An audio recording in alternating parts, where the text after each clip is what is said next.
সুপ্রিয় শিক্ষার্থীবৃন্দ, আমরা আজকে ইলেকট্রিক্যাল টেকনোলজির দ্বিতীয় পর্বের ইলেকট্রিক্যাল সার্কিট অন বিষয়ের নবম অধ্যায়ের আরএলসি সিরিজ সার্কিট নিয়ে আলোচনা করব।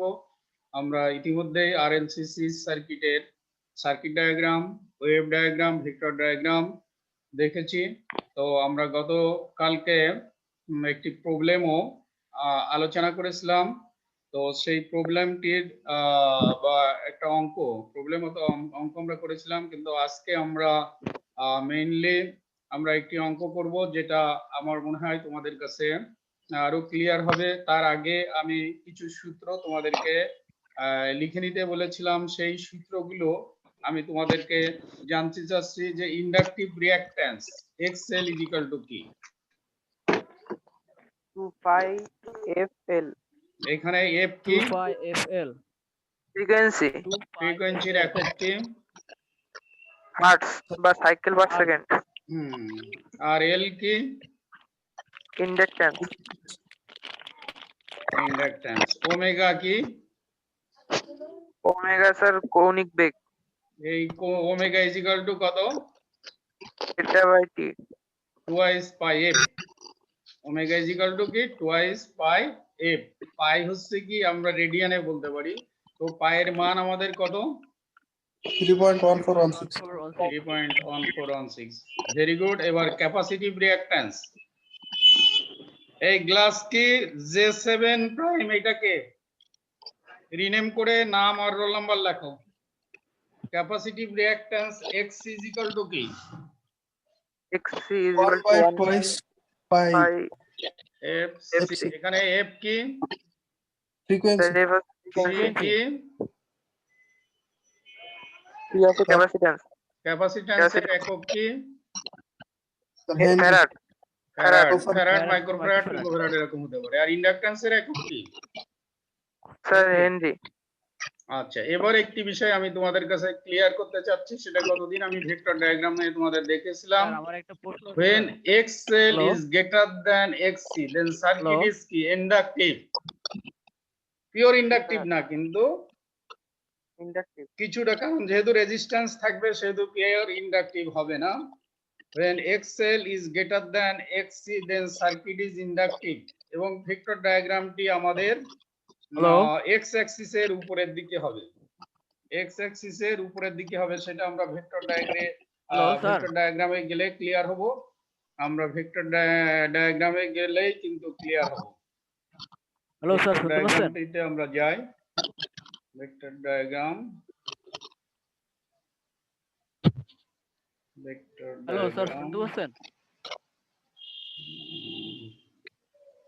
ভেক্টর ডায়াগ্রাম, এই যে ভেক্টর ডায়াগ্রাম দেখো, যখন এই যে XL is greater than VL greater than মানে XL greater than, তাই না?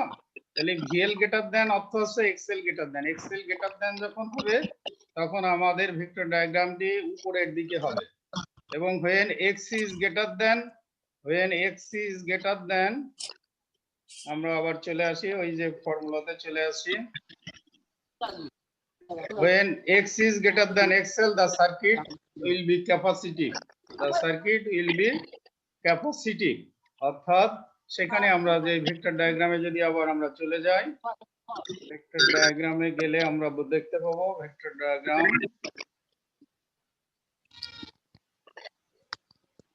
এই যে ভেক্টর ডায়াগ্রামে আমরা গেলেই দেখতে পাবো যে যখন হচ্ছে এইটা হচ্ছে নিচের দিকে হবে। তো আমরা নিচের না, আমরা যেহেতু ভিএল বড় দেখেছি সেহেতু ভেক্টর ডায়াগ্রামটি আমরা উপরে দেখিয়েছি। এবং আমরা যখন অঙ্ক করব তখন এইটা আরো ক্লিয়ার হবে। এবং আমরা এখানে দেখো একটা আমরা এখানে আরো রেজোন্যান্স সার্কিটের আমরা দেখিয়েছিলাম। তো রেজোন্যান্স সার্কিটটা আমরা একটু পরেই আলোচনা করব। তার আগে আমরা দেখো এখানে আমরা একটি অঙ্ক দেখেছিলাম এক্সাম্পল। এই যে একটা এক্সাম্পল দেখো আছে, আমি কতদিনকে নিয়ে আসছিলাম যে এখানে যেটা আছে RCL হতে পারে RLC হতে পারে, কথা হচ্ছে একই। RCL হতে পারে RLC হতে পারে, কারণ এটা তো সিরিজের সংযোগ। দেখো ক্যাপাসিটর যদি আমি আগে সংযোগ দিই আর ক্যাপাসিটর যদি পরে সংযোগ দিই, এটার ভিতরে কিন্তু কোনো পার্থক্য নাই। তো এখানে দেওয়া আছে জি স্যার, ভিএস হচ্ছে 120 ভোল্ট আর ফ্রিকোয়েন্সি হচ্ছে 50 হার্টজ, রেজিস্ট্যান্স দেয়া আছে 100 ওহম, ইন্ডাকট্যান্স দেয়া আছে হচ্ছে 560 মিলি হেনরি, আর capacitance C is equal to দেয়া আছে 20 মাইক্রোফ্যারাড। 20 মাইক্রোফ্যারাড। তো 20 মাইক্রোফ্যারাড যেহেতু দেওয়া আছে, আমরা এখন এখান থেকে যেটা বের করব সেটা VR is equal to I into আর।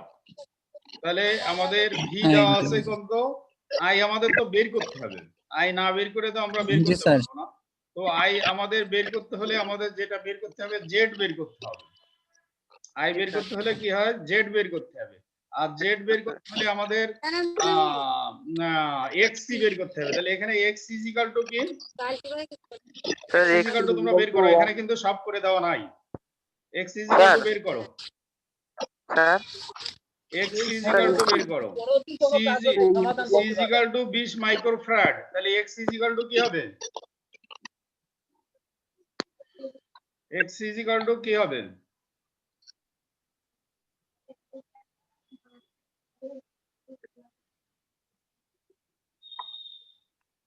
লেখো x is equal to কি 1/2 পাই fc। বের করো, বের করে আমাকে জানাও যে কত ওহম হয়েছে। এটা কি হবে, x এর মান হবে ওহমে। এরা এখানে সবকিছু বের করে নাই, কিছুটা বের করে দেখিয়েছে এবং ভিসি ভিএল আর ভিআর বের করে দেখিয়েছে। কিন্তু ভিসি ভিএল ভিআর বের করতে গেলে আমাকে আগে কারেন্ট বের করতে হবে। তাহলে কারেন্ট বের করতে হলে আমাকে ইম্পিডেন্স বের করতে হবে, আর ইম্পিডেন্স বের করতে হলে আমাকে এক্সসি বের করতে হবে, আর এক্সএল ও বের করতে হবে, আর আর তো দেওয়াই আছে। কত হয়েছে বের করেছো, এক্সসি কত? 159 স্যার 159.15 159.15। এইটা হবে কিন্তু 20 into 10 to the power minus 6, c is equal to 20 microfarad is equal to কি হবে, 20 into 10 to the power minus 6। এবার যেহেতু এটা নিচে যখন উপরে চলে যাবে, তাহলে এই 1 শূন্যের জন্য কিন্তু এখানে 10 to the power minus 5 থাকবে। এই 10 to the power minus 5 উপরে যাবে, তাহলে এটা কি হবে 10 to the power 5 ভাগ 2 ভাগ 59.15 পাই ভাগ 50 ভাগ 2, তাই না? এভাবে করেছো তো স্যার। 10 to the power 5 টা উপরে নিচে একটা শূন্য আছে, এই একটা শূন্যর জন্য 10 to the power minus 6 থেকে একটা শূন্য কেটে গেলে 10 to the power minus 5 থাকবে। আর এই 10 to the power minus 5 উপরে গেলে হচ্ছে 10 to the power 5 হবে। সেই 10 to the power 5 কে আমাদেরকে ভাগ করতে হবে 2 দুনু 4, অর্থাৎ 4 দিয়ে, আর 4 5 20, অর্থাৎ 200 দিয়ে ভাগ করতে হবে, তাই না? 50 হার্টজ আছে, তাহলে 50 হার্টজ আর এখানে যেটা আছে সেটা আমাদের 4 5 20, তার মানে ওখানে যদি আমরা ওইভাবে ভাগ করতে পারি 10 to the power 5 ভাগ 2 ভাগ পাই ভাগ 50 ভাগ 5, তাই না? সবগুলো দিয়ে ভাগ করতে হবে। ভাগ করলে যে মানটি আসবে সেটা কত আসছে স্যার এই ক্যাপাসিটিভ রিঅ্যাকট্যান্স এর ক্ষেত্রে 159.15 কত 159.15 সবার কি একই আসছে? জি স্যার। এবার এক্সেল বের করো। এক্সেল ইজ ইকুয়াল টু কি টুয়াইস পাই এফএল। এক্সেল বের করো sir sir XL. Hello sir. Inductive reactance বের করো। স্যার ইম্পিডেন্স বের করার ক্ষেত্রে কি কৌণিক দিতে হবে স্যার? সবগুলোই কৌণিক দিতে হবে। এক্সেল বের করার আর এক্সসি বের করার এই সময় কৌণিক দেওয়ার দরকার নাই। এগুলোর কৌণিক হচ্ছে এক্সেল হচ্ছে প্লাস 90 ডিগ্রি আর এক্সসি হচ্ছে মাইনাস 90 ডিগ্রি। এগুলো দিয়ে রাখতে পারো, কোণ দিয়ে রাখতে পারলে সুবিধা হয়। কোণ সব ক্ষেত্রেই লাগবে। এক্সসি হচ্ছে মাইনাস 90 ডিগ্রি আর এক্সেল হচ্ছে প্লাস 90 ডিগ্রি। পিওর ইন্ডাকটিভ হচ্ছে মাইনাস 90 ডিগ্রি আর পিওর ক্যাপাসিটিভ হচ্ছে না, পিওর ইন্ডাকটিভ হচ্ছে প্লাস 90 ডিগ্রি আর পিওর ক্যাপাসিটিভ হচ্ছে মাইনাস 90 ডিগ্রি। পিওর ক্যাপাসিটিভ হচ্ছে মাইনাস 90 ডিগ্রি। সেগুলো আমরা পিওর ক্যাপাসিটিভ এবং পিওর ইন্ডাকটিভ সার্কিটে শিখেছিলাম। এখানেও কোণ দিয়ে রাখতে পারো, কোণ দিয়ে রাখলেই সুবিধা। Okay sir. এক্সেল আসছে আর এর হবে 0 ডিগ্রি, আর এর মান হবে 0 ডিগ্রি। আর এখানে কত আর 100 ওহম আছে না, এটা আর এর ক্ষেত্রে হবে 0 ডিগ্রি, এবং সবগুলোতে তুমি কোণ দিয়ে রাখতে পারো, সবগুলোতে কোণ দিয়ে রাখলেই আমাদের পরবর্তী সলভিং এ সুবিধা হবে। তো এখন আমরা এক্সেল পেয়েছো? স্যার 175.93। 175.93 ওহম, অ্যাঙ্গেল দাও প্লাস 90 ডিগ্রি, অ্যাঙ্গেল দাও প্লাস 90 ডিগ্রি।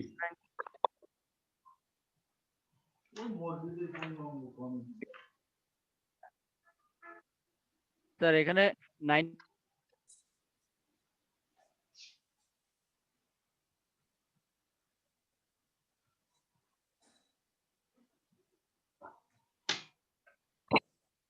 স্যার এখানে অ্যাঙ্গেল 90 ডিগ্রিটার কারণ? হ্যাঁ, এক্সেল হচ্ছে এক্সেল এর অ্যাঙ্গেল হবে প্লাস 90 ডিগ্রি, আর এক্সির অ্যাঙ্গেল হবে মাইনাস 90 ডিগ্রি, আর এর অ্যাঙ্গেল হবে 0 ডিগ্রি। এগুলো লিখে রাখলে পরবর্তী অঙ্ক করতে যেয়ে সুবিধা হবে, ঠিক আছে? কারণ এগুলো কি কনস্ট্যান্ট? পিওর ইন্ডাকটিভের হচ্ছে inductive reactance XL plus 90 degree, আর পিওর ক্যাপাসিটিভের আর হচ্ছে মাইনাস 90 ডিগ্রি। এগুলো তো পিওর, মানে এক্সি এক্সেল আমরা যেটা বের করছি এটা পিওরেরই বের করছি। আমরা যখন আর দিয়ে ইম্পিডেন্স বের করব তখন হচ্ছে আমাদের সংমিশ্রণ হবে, তার আগে কিন্তু এটা পিওরই। তো এটা লিখে ফেলেছো তাই না? স্যার এগুলো এখন কি আমরা স্যার, জেড এগুলো কি ইকুয়াল টু লেখো। Constant sir? তাড়াতাড়ি এগুলো কি লিখে দাও, constant? তাড়াতাড়ি। জেড ইকুয়াল টু লেখো। বড় হয়েছে কোনটা তোমাদের?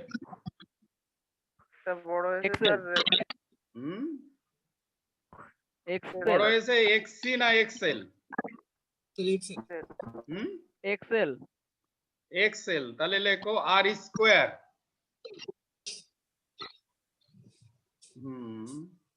জেড ইজ ইকুয়াল টু লেখো আর স্কোয়ার প্লাস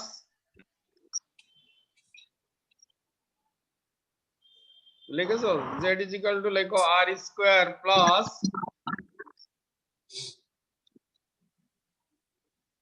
লিখেছো, এবার ব্র্যাকেট শুরু করো। জি sir. XL minus XC bracket শেষ হোল স্কোয়ার। জি স্যার। লিখেছো? এবার হোল রুট ওভার, আর স্কোয়ারের আগের থেকে হোল রুট ওভার হবে, হোল রুট ওভার। যেহেতু এদিকে জেড বলেছি, জেড স্কোয়ার বললে রুট ওভার হতো না, তাহলে যেহেতু জেড বলেছি তাহলে হোল রুট ওভার হবে, কি আর এর আগের থেকে একেবারে পুরাটার উপর রুট ওভার। বুঝতে পারছো তো? জি স্যার। এই যে এই ফর্মুলাটা হ্যালো আমি স্যার, ফর্মুলা দেখাই দিচ্ছি তোমাদের।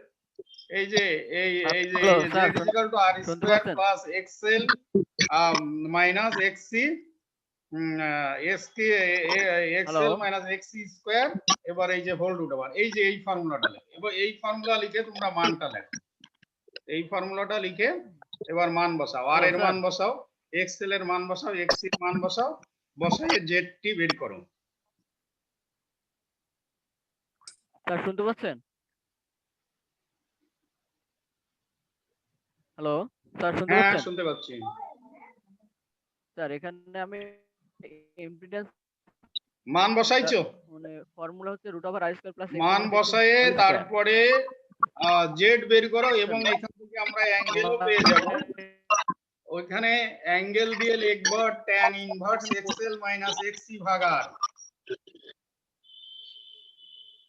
এই সূত্রর মধ্যে আরেকটু কাজ করব, সেটা আপনি যেটা বলছেন এখানে অ্যাঙ্গেল দিবা, অ্যাঙ্গেল দিয়ে লিখবো tan inverse XL minus XC ভাগ আর। এক্সএল মাইনাস এক্সি, এখানে অ্যাঙ্গেল দিয়ে দিবা tan inverse XL minus XC ভাগ আর। এক্সএল মাইনাস এক্সি এই সূত্রের সাথে অ্যাঙ্গেল দিয়ে লিখবা tan inverse XL minus XC ভাগ আর, কারণ এখানে অ্যাঙ্গেলও আসতে হবে, এখানে কি আসতে হবে? অ্যাঙ্গেলও আসতে হবে। tan inverse XL minus XC ভাগ আর, ঠিক আছে? এক্স এর মান যেন কত আসছিল এবার? এবার জেড এর মানটা বের করো, মানটা অ্যাঙ্গেল সহ আসবে 159.15। হ্যাঁ ঠিক আছে। আমাদের গ্রুপে দিছিলে না তুমি? তোমার তো অ্যাড ওটাতে করে তো দিছিলাম।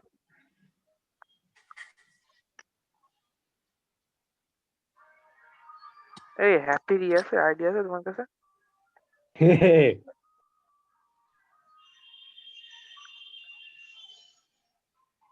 এই জেড কত আসছে?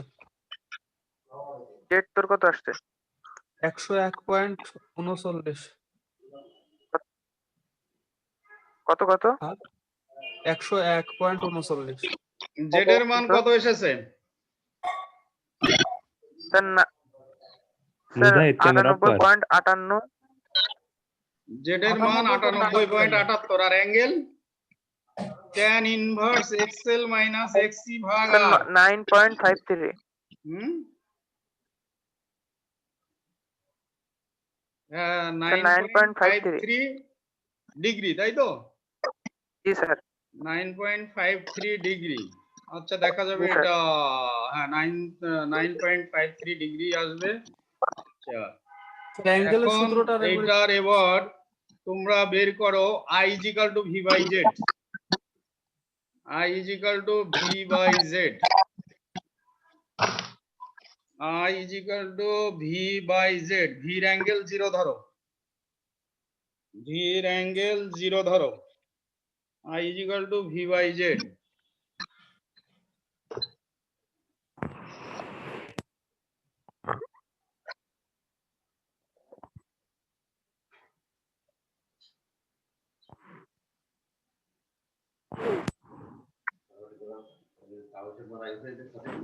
আচ্ছা, তাহলে একটু রাজা ভাইয়ের একটু আসতে বলেন, কাজ হবে তো।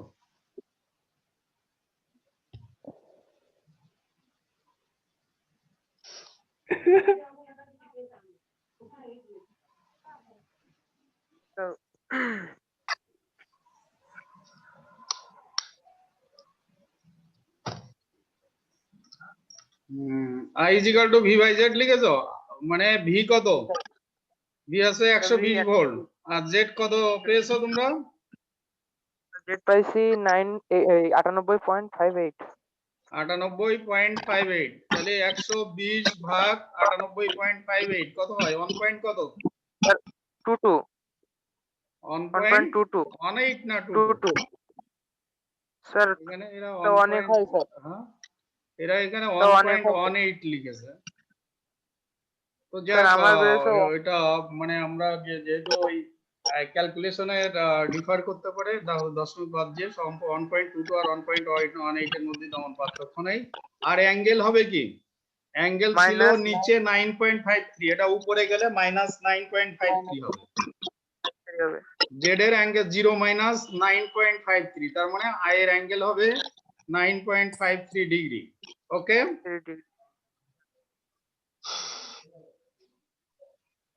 ঠিক আছে। তাহলে আমরা আই পাইলাম, আর কি পাইলাম? এবার কি পাবো? cos থিটা পাবো না? জি sir. cos theta equal to কি? Sir cos θ r by cos z। 9.53, তাহলে কত হবে? cos 9.53 cos 9.53 কত হবে? 0.98। cos 9.53 মানে পয়েন্ট কত? 0.986। 0.986। 986। তাহলে পাওয়ার p ইকুয়াল টু কি হবে? vi cos theta. G sir. Power v equal to কি হবে? vi cos theta. p equal to vi cos theta হয়েছে।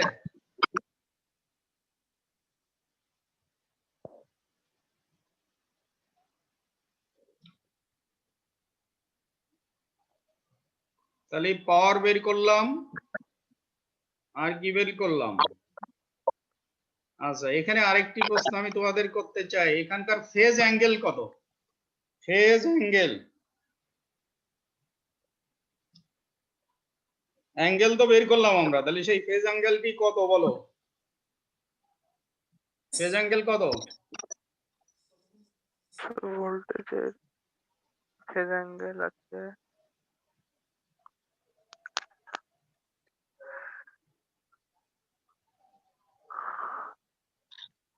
ফেজ অ্যাঙ্গেল কত বলো?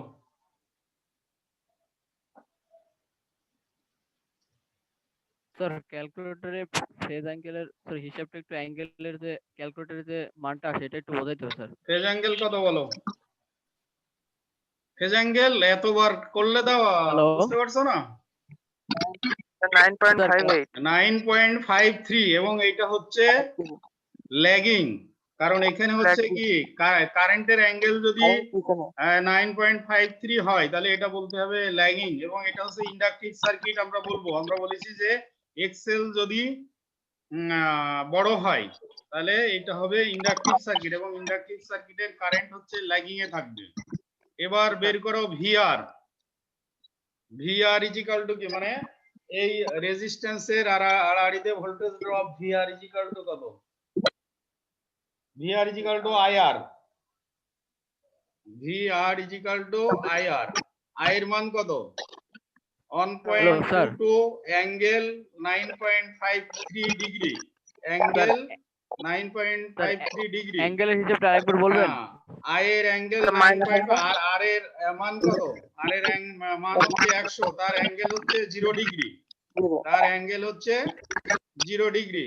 তাহলে 1.22 রে যদি আমরা গুণ করি 100 দিয়ে, এই মানে গুণ হবে, মানে গুণ হবে, আর অ্যাঙ্গেলে যোগ হবে গুণের বেলায়।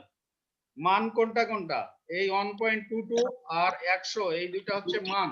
এই মানে কি হবে, মানে ম্যাগনিটিউডে গুণ হবে আর অ্যাঙ্গেলে যোগ হবে।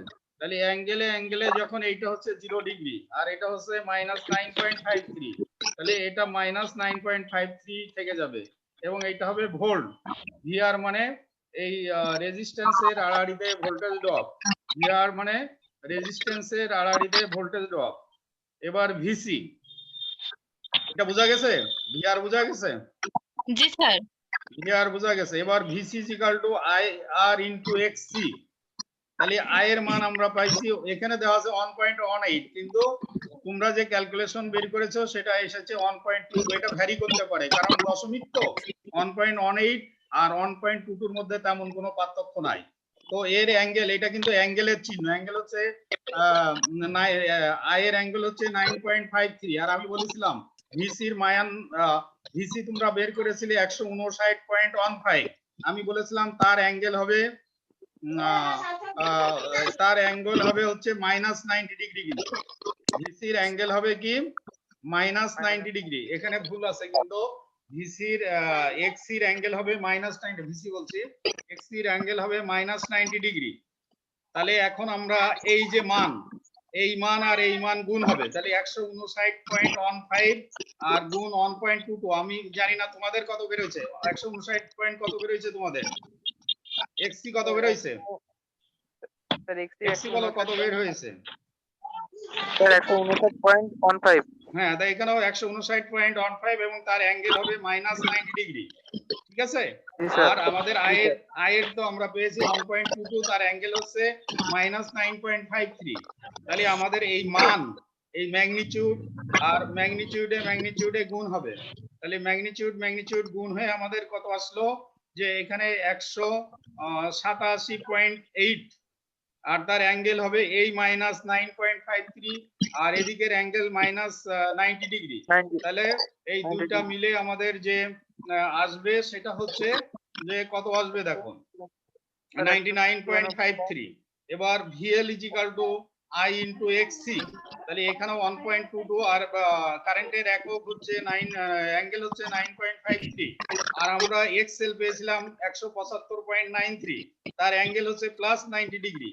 আমরা বলেছিলাম যে এক্সএল এর অ্যাঙ্গেল অবশ্যই 90 ডিগ্রি হবে, কারণ এক্সএল উপরের দিকে, অর্থাৎ এটা হচ্ছে আমাদের লিডিং এ থাকে, এক্সএলটা লিডিং এ থাকে, কিন্তু এই ক্ষেত্রে কারেন্ট হচ্ছে ল্যাগিং এ থাকে। তো এই দুইটা গুণ করে আমাদের আসছে 207.60 ডিগ্রি, আর অ্যাঙ্গেল হয়ে গেছে আমাদের, যেহেতু এইটা মাইনাস আর এইটা প্লাস, 90 হচ্ছে প্লাস আর এইটা হচ্ছে মাইনাস, তাহলে এইখানে প্লাসে মাইনাসে মাইনাস, সেটা 80 0.47 ডিগ্রি। আচ্ছা, তো আমার ক্লাস কিন্তু আজকে আমি এখানেই শেষ করছি। তার আগে আমি তোমাদেরকে যেটা জানাতে চাচ্ছি যে এই একটা প্রবলেম বা তোমাদের হ্যালো স্যার বইয়ের উদাহরণে আরএলসি সিরিজ সার্কিটের যতগুলো অঙ্ক আছে সবই করে আমার মেলে পাঠাবে। আর স্যার আমি তোমাদের স্যার একটু শরীফ সমস্যা স্যারের আর সম্ভবত আইডি পাসওয়ার্ড দিয়ে দিয়েছি, তাই না? সবাই কি পেয়েছো? জি স্যার। যারা পাও না না স্যার তারা না স্যার, ইব্রাহিমের পাইনি কাছ স্যার। থেকে নিয়ে পাইনি নেবে স্যার। এবং আমি আশা করছি যে স্যার ইব্রাহিম ক্যালকুলেটরে স্যার তোমাদেরকে দিয়ে হ্যালো দেবে এবং 11টায় অবশ্যই তোমরা তোমাদের শরীফ স্যারের ম্যাথমেটিক্স এর ক্লাসের সাথে 10টা অংশগ্রহণ করবে এবং আজকে 11টায় উনি নিবে। তোমরা হ্যালো স্যার 10 মিনিট আগে ক্যালকুলেটরে থেকে অ্যাঙ্গেল তার সাথে দিলে কানেক্ট ভালো করার স্যার চেষ্টা করবে। তো আমি আজকের ক্লাস এখানেই শেষ করছি এবং তোমাদের স্যার সকলের একটা স্যার একটু কোশ্চেন ছিল সমস্যা স্যার। ছিল মঙ্গল কামনা করে স্যার আমি বিদায় নিচ্ছি। আমি ইলেকট্রিক্যাল যশোর পলিটেকনিক ইনস্টিটিউট। আমি অবশ্য গতকালকে তোমাদের সবাইকে হয়তো অবহিত এত করতে পারি নাই। হাসছে আমি কেন বলছিলাম ওরা? যে আগে ক্লাস নিব, তো অনেকেই ছিল আর অনেকেই ছিল না। আজকে স্যার উপস্থিত আছো 14 জন। স্যার এই স্যার 14 ম্যাথ জনই যেন ক্লাসে শরীফ পাসওয়ার্ডটা সাহেবের পাইনি ক্লাসে স্যার। থাকবে এবং অন্যদেরকে ওনার ক্লাসে এবং আমার ক্লাসে আগামী দিনে অংশগ্রহণ করার অনুরোধ জানিয়ে আজকের ক্লাস এখানেই শেষ করছি। ধন্যবাদ।